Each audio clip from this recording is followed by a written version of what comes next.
രാഷ്ട്രീയമായാൽ പിന്നെ എതിർ സ്ഥാനാർത്ഥിയെക്കുറിച്ച് എന്തും പറയാം എന്നാണ് ചില ആളുകളുടെ ധാരണ. അത് പച്ചക്കള്ളം പ്രചരിപ്പിക്കുന്നതിനോ ഗീബത്തും നമീമത്തും ഏഷണിയും പരദൂഷണവും പറഞ്ഞു നടക്കുന്നതിനോ ചിലർക്ക് യാതൊരു മടിയുമില്ല. രാഷ്ട്രീയത്തിലായിരുന്നാലും മതത്തിലായിരുന്നാലും ഒരു സാഹചര്യത്തിലും ഒരു വിശ്വാസിക്ക് ഇത് ഭൂഷണമല്ല.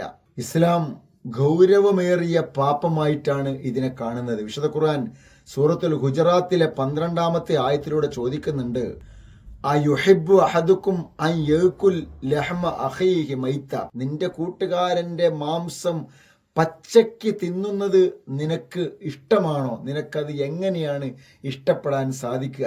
ചില ആളുകൾ പറയും, ഞാൻ പറയുന്നത് അവനിലുള്ളതല്ലേ? റസൂലുള്ളാഹി സ്വല്ലല്ലാഹു അലൈഹി വസല്ലം പറഞ്ഞത് ഉള്ളത് പറയുന്നതാണ് ഗീബത്ത്, ഇല്ലാത്തത് പറയുന്നത് ഗീബത്തിന്റെ കൂടെ ഒരു കള്ളം കൂടിയാണ്, അതിൻ്റെ പാപം കൂടി ഏൽക്കേണ്ടി വരും. പ്രിയപ്പെട്ടവരെ, മറ്റുള്ളവരെ കുറിച്ച് നാം പറയുന്ന ഓരോ വാക്കും അത് ഏത് സാഹചര്യത്തിലായിരുന്നാലും ചോദ്യം ചെയ്യപ്പെടും എന്ന ബോധ്യമാണ് ഒരു വിശ്വാസിയെ നയിക്കേണ്ടത്. അതാണ് ഇസ്ലാമിക് സൈക്കോളജി ഒരു വിശ്വാസിയെ പഠിപ്പിക്കുന്ന വ്യക്തിത്വം എന്ന് പറയുന്നത്, ഇസ്ലാമിക് പേഴ്സണാലിറ്റി എന്ന് പറയുന്നത്.